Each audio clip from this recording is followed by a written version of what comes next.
Mendatangi. Farel mengikuti Sila dari jarak jauh saat Sila membawa seorang pria kurus yang terlihat menyedihkan bersama dua pria asing yang terlihat seperti pekerjanya Sila. "Apa yang kau lakukan?" Decak Farel, tapi kakinya terus saja menginjak gas dan mengikuti mobil Sila. Sila masuk ke kebun binatang dan beberapa orang yang melihat Sila terus saja memotret Sila. Tanpa rasa malu, Sila mengatakan dirinya sedang membawa papanya untuk berlibur, tapi tidak ada yang mencela Sila. Mereka sebagai fans sangat mengerti, mereka hanya memotret Sila saja sudah membuat mereka senang. "Kamu tidak bekerja, Nak? Papa kan kesini bisa bersama Mang Aji dan Mang Ujang?" tanya Suryo dengan lembut. "Tidak bisa dong, Pak. Sila sudah bekerja keras sebelumnya, jadi hari ini adalah hari kita berdua. Jangan usir Sila ya, Pak." Sila tersenyum manis mengusap rahang tirus Suryo. "Nak, kita ke Burung Merak ya, Pak. Sila pengen lihat aslinya." Alih Sila menunjuk ke arah keramaian. Suryo tak lagi berbicara, ia hanya bisa tersenyum dengan sifat putrinya yang sangatlah sederhana dan begitu patuh padanya. Terkadang Suryo sedih karena merasa menjadi beban bagi Sila, tapi ia juga tidak boleh menyerah untuk bertahan hidup, karena meninggalkan Sila sendirian di dunia ini adalah hal yang lebih menyakitkan bagi Suryo daripada penyakit yang dideritanya saat ini. Ujang dan Aji terus saja mengawasi Suryo sementara Sila sedang berbinar seperti anak kecil. Melihat cara burung merak jantan mencari perhatian merak betina, yaitu dengan mengembangkan bulu-bulu indahnya. "Mang, fotoin Sila dong," rengek Sila.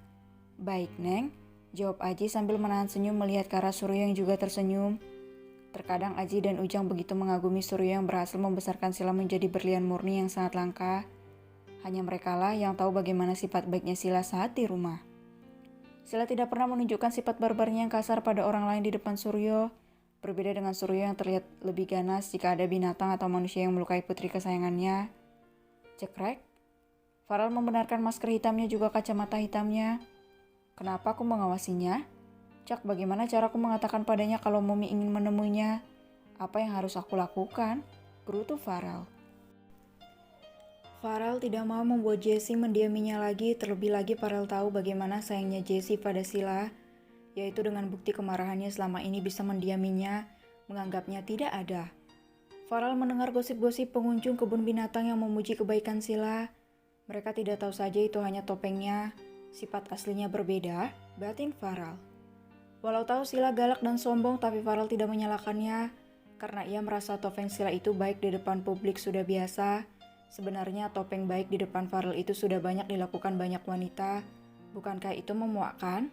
Bosan. Hanya Sila yang berbeda. Mengapa Sila tidak memasang topeng baiknya pada seorang Farel, malah bersikap sebaliknya? "Cak, bahkan dia membelaku di depan Momi. Apa maunya sebenarnya?" batin Farel dengan dingin tapi terbesit rasa penasaran. Malam harinya Sila membulatkan matanya saat Farel mendatanginya lewat balkon kamarnya lagi. "Ah?" jerit Sila dibekap langsung oleh Farel. "Om Cabul, sedang apa lagi di sini?" tanya Sila membentak, menepis tangan Farel. "Aku butuh bantuanmu, perempuan barbar," bisik Farel. "Lalu harus cara seperti ini?" tanya Sila dengan mata melotot. "Tadi aku berbicara sopan padamu, kau menolakku. Apa kau tidak ingat, ha?" decak Farel tak kalah galak. "Tadi itu sopan namanya, itu bukan sopan Om tapi pemaksaan. Saya sibuk dan Om memaksa saya ikut, dasar orang kaya tidak punya etika," ketus Sila. "Jaga bicaramu, jika bukan karena momiku aku tidak akan datang ke sini," ucap Farel dengan galak. Sila kaget lalu tertawa lepas seketika, hingga Farel membelalak tak senang. Berani kau menertawaiku, ha?" bentak Farel. Sila masih asik tertawa. "Suka-suka saya lah. Cepat ikut aku akan bayar berapapun yang kau mau. Hanya bertemu momiku saja," titah Farel. Sila tampak berpikir, "Apapun yang aku minta, Om?" "Iya," jawab Farel. "Apa yang aku lakukan nanti?" tanya Sila dengan mata memicing. "Temui momiku lah, kau pikir apa?" tanya Farel dengan ketus terkesan tak punya hati. "Om kan cabul, aku harus hati-hati." Jawab Sila membuat Farel melototinya, tapi Sila tidak takut. Pria cabul pun tidak akan tertarik padamu, ucap Farel dengan dingin dan tersenyum semirik. Sila terkekeh. Lalu kenapa mata Om memerah saat itu menatap aku, Om? Tatapan seperti itu adalah tatapan pria cabul, ejek Sila.